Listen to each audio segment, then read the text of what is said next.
Geno's starting off. I guess I should just ask, you guys any good? In honor of our friend. Along those lines, you've won 11 in a row. It seems like a lot of things are trending in the right direction. I'm just wondering how you feel about the progress of the team now that we're in February, kind of at the top of the home stretch. 2 great opportunities out of the conference coming up this month. Finish line in sight, that sort of thing. Yeah, it is. I was talking to the team about that. Having non-conference games in February. On the surface, a lot of teams don't like to do that, and there's a reason for it.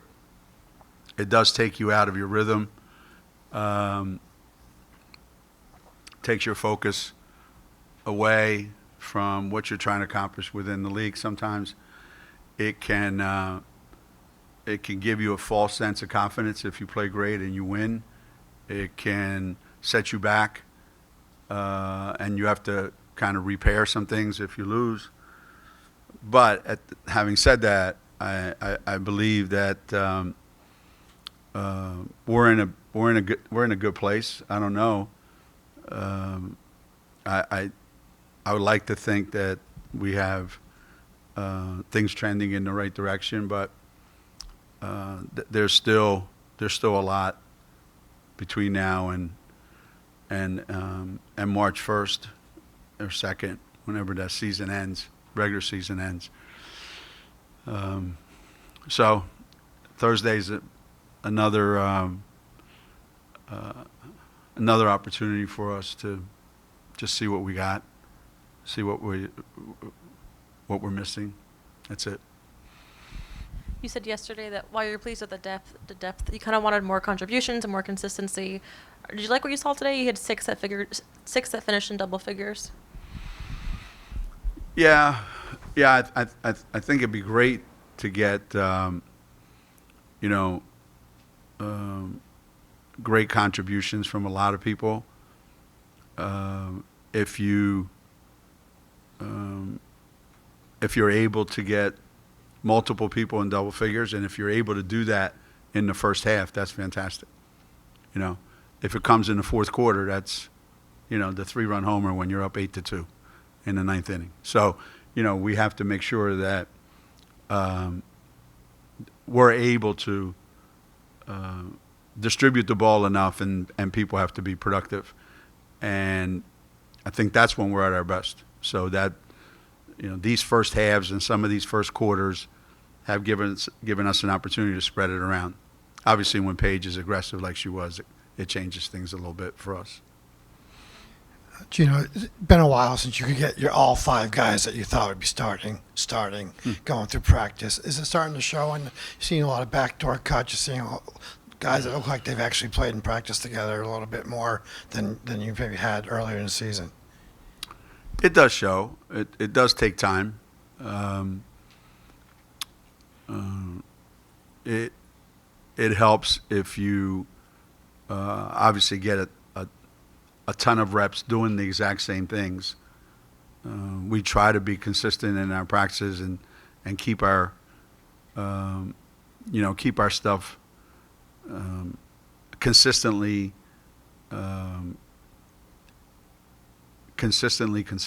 That's the best way I can describe it. We don't vary too much what we're doing. So with enough repetitions, we start to see the results of it. Players become a little better in their basketball IQ, reading each other.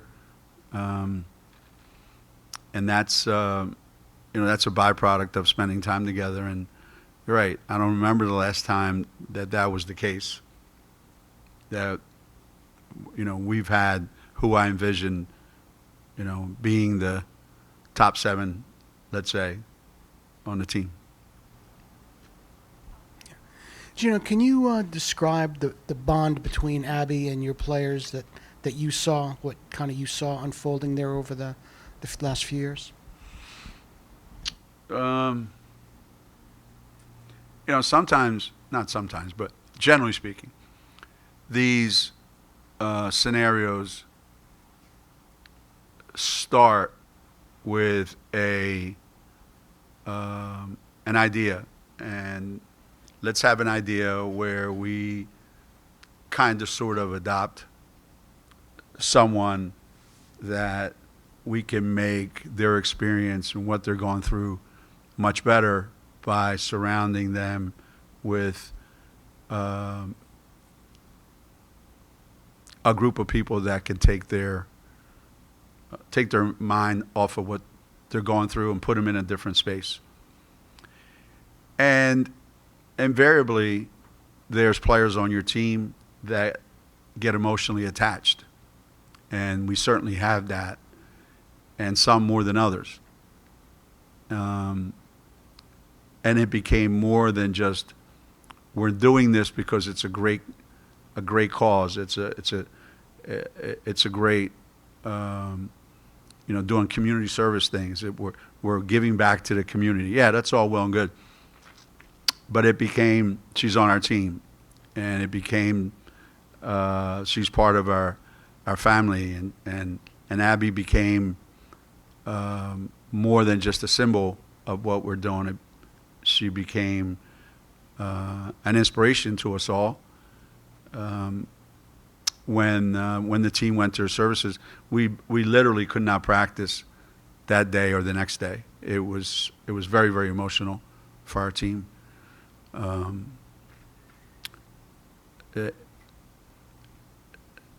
We tend to look at our players like adults or young adults, but at heart they're kids. And when they see another kid like them going through what Abby was going through, it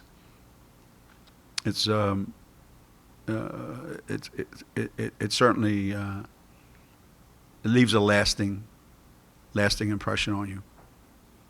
I think it makes you a better person.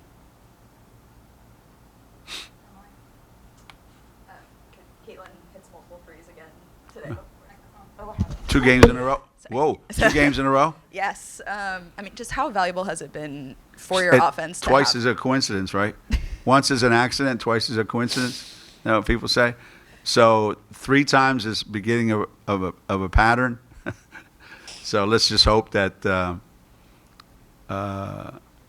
that it continues. There's a different look on Kaitlyn's face when she's shooting it and she knows it's going in.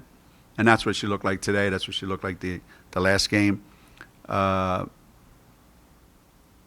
can't think of anything more important that an athlete, a person doing anything needs more than self-confidence, self-belief.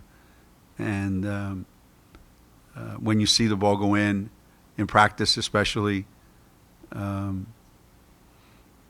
it changes our team, obviously.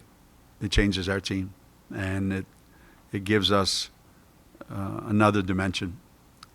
And I hope that Kaitlyn can keep building on these things. Is there a point where you saw that confidence click for her, or has it just been kind of a slow build? I don't know. She's a weirdo. Carla told me she was different. I think maybe really smart kids from Princeton I have a hard time relating to, because I don't understand. I was never at that level. But one thing we did talk about that I thought was interesting was I asked her that old question: if we flipped a coin and it came up heads 50 straight times, would you bet your life that it would come up heads the 51st time? She said no. I said exactly. What happened before has nothing to do with what comes next. 0. And so the best shooters are the ones that can leave the last one behind. Yeah, if you want to think the basket's as big as a swimming pool because you just made 2 in a row, great, have at it. But those shooters, those basketball players that hang on to their last miss too long, after a while they have a hard time getting out of that for quite some time. So, that was before we left for DePaul. Maybe I should go, teach a class at Princeton. How to flip a coin.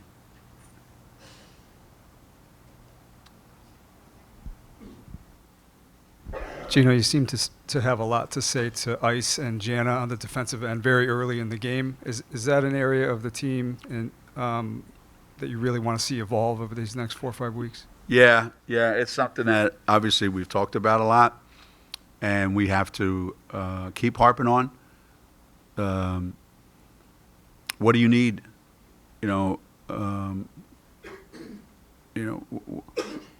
What do you need that you don't have right now? So you start looking at your team and you say, boy, it'd be great to throw the ball in the post and get an easy bucket and draw a foul and get a three-point play the other way. Now, there's a lot of coaches that would tell you, why? Why would you throw the ball in the post to a 6'5" kid that has a 6'5" kid guarding them and have him score over them? Why not just shoot an open three? There's a lot to be said for that. But I'm old-fashioned, and I like throwing the ball in there and getting a bucket and getting to the free throw line. Next, what else you need? Well, you need a rim protector. Well, I'm not sure either of those guys are going to be rim protectors, but they can keep the ball from coming in there a little better than we do right now. And lastly, can we count on them to make sure that the other team gets one shot? Now, that's a team-wide thing. I get that. But unless the two of them are going to shoot the ball like our guards from the three-point line, they're going to have to contribute in that manner. And so, yeah, that's going to be me harping on it for the next 30 days and beyond. Yeah. Is there something else besides the chemistry developing that's leading to the offense being so good right now? I mean, is it? I would say it's the pace that we're playing at right now.